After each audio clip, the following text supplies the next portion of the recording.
안녕하세요. 오늘은 정말 흥미로운 고대 경전 하나를 들여다볼까 하는데요. 이게 우리 자신을 이해하는데 아주 강력한 틀을 제공해 주거든요. 오래된 지혜인데 들어보시면 와, 이거 완전 요즘 얘기네 싶을 정도로 현대적입니다. 자, 이야기는요, 아주 도발적인 질문 하나에서 시작돼요. 붓다의 제자들이 당시에 라이벌 관계에 있던 다른 사상가 그룹을 만났는데 거기서 이런 질문을 받은 거죠.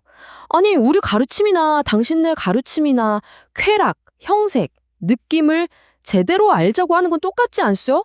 도대체 뭐가 다르다는 거요? 바로 이 질문. 이게 오늘 우리가 풀어볼 핵심 미스터리입니다.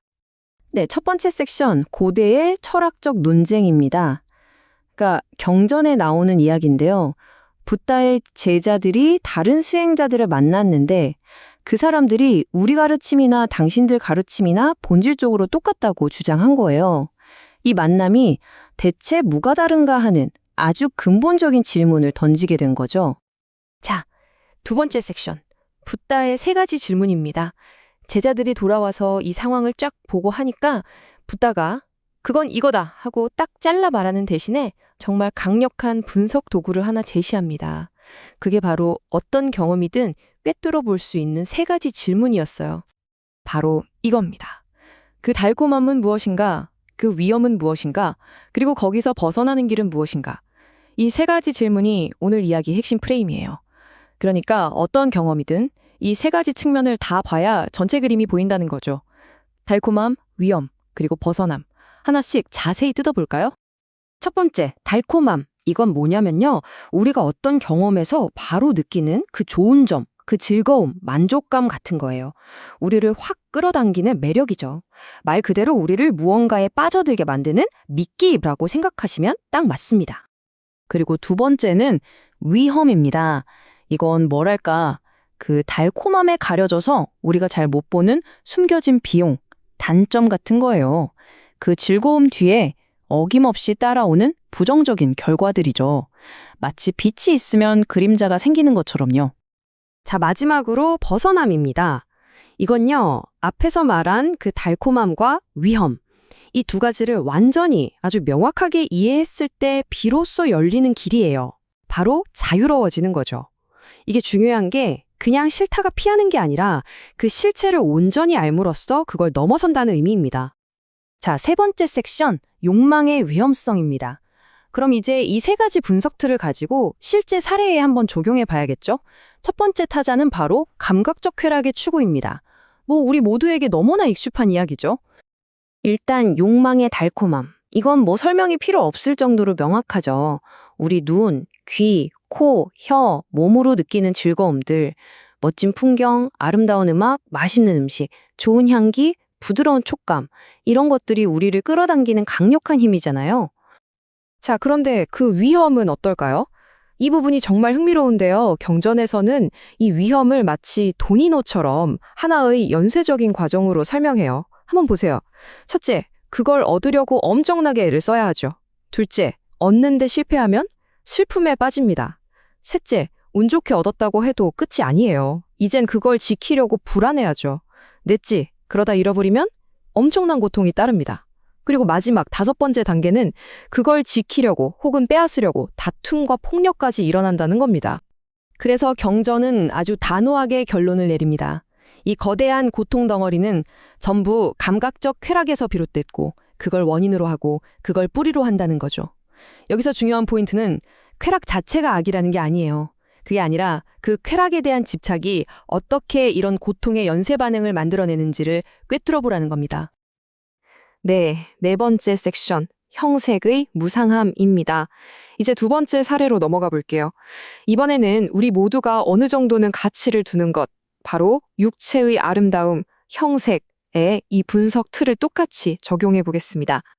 여기서 경전이 사용하는 방식이 정말 강렬한데요. 바로 극적인 대비입니다. 한쪽에는 달콤함이 있어요. 그건 바로 인생의 정점에 있는 최고의 아름다움과 광채를 뽐내는 젊은 여성의 모습이죠. 그런데 그 반대편, 위험의 자리에는 뭐가 있을까요? 바로 나이 들고 병들고 결국 죽음에 이른 바로 그 여성의 모습입니다. 피할 수 없는 현실이죠. 지금부터 보여드리는 건 경전이 정말 적나라하게 묘사하는 육체의 변화 과정입니다. 죽음 후에 몸은 부풀어 오르고 푸르스름해지고 곪기 시작합니다. 그리고는 까마귀와 독수리, 들개들이 와서 뜯어먹죠. 살이 다 사라지고 나면 힘줄로 겨우 연결된 해골만 남게 됩니다. 그리고 마침내 그 뼈마저 흩어져 조개 껍질처럼 하얗게 발에다가 결국엔 썩어서 먼지로 돌아가 버립니다. 한때 그토록 빛나던 아름다움이 결국 이렇게 변한다는 걸 정말 가감없이 보여주는 거죠. 자, 이제 5번째 섹션, 느낌의 이면입니다. 마지막 분석 대상인데요. 이게 가장 미묘하고 어떻게 보면 가장 충격적일 수 있습니다. 바로 느낌이에요. 근데 여기서 말하는 느낌에는요, 우리가 생각하는 최고의 경지, 가장 숭고하고 평화로운 마음 상태까지 다 포함됩니다. 자, 느낌의 달콤함은 뭘까요?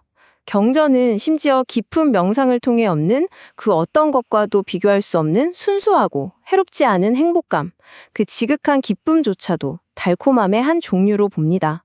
그야말로 최고의 정신적 쾌락이죠.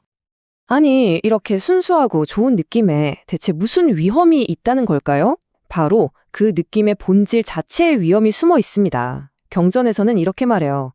모든 느낌은 첫째, 영원하지 않고 아니차. 둘째, 그렇기 때문에 결국 스트레스의 원인이 되며 두카. 셋째, 끊임없이 변하는 속성, 비팔이 남아 단말을 가졌다는 겁니다. 이게 무슨 말이냐면요. 아무리 황홀하고 좋은 느낌이라도 결국엔 사라진다는 거예요.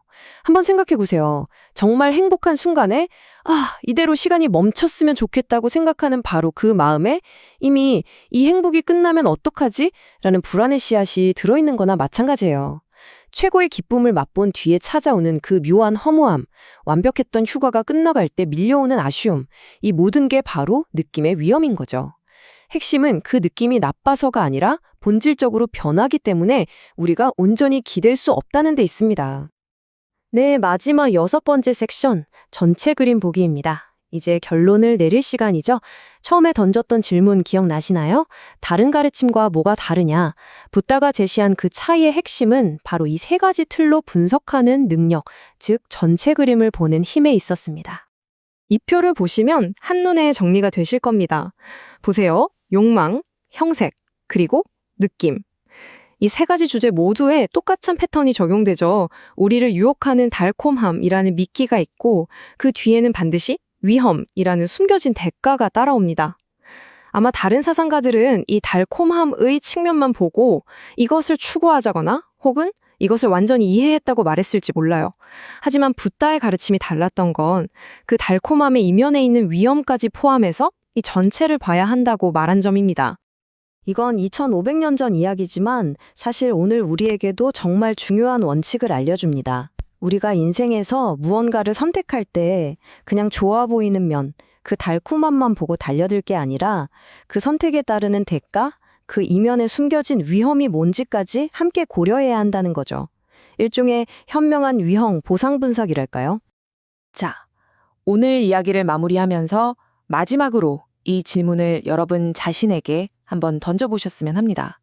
지금 내 삶에서 그 이면에 있는 위험은 애써 외면한 채 오직 달콤함만 쫓고 있는 것은 과연 무엇일까요? 2500년 전의 이 지혜로운 분석들이 오늘 여러분의 삶을 돌아보는 깊은 성찰의 계기가 되기를 바랍니다.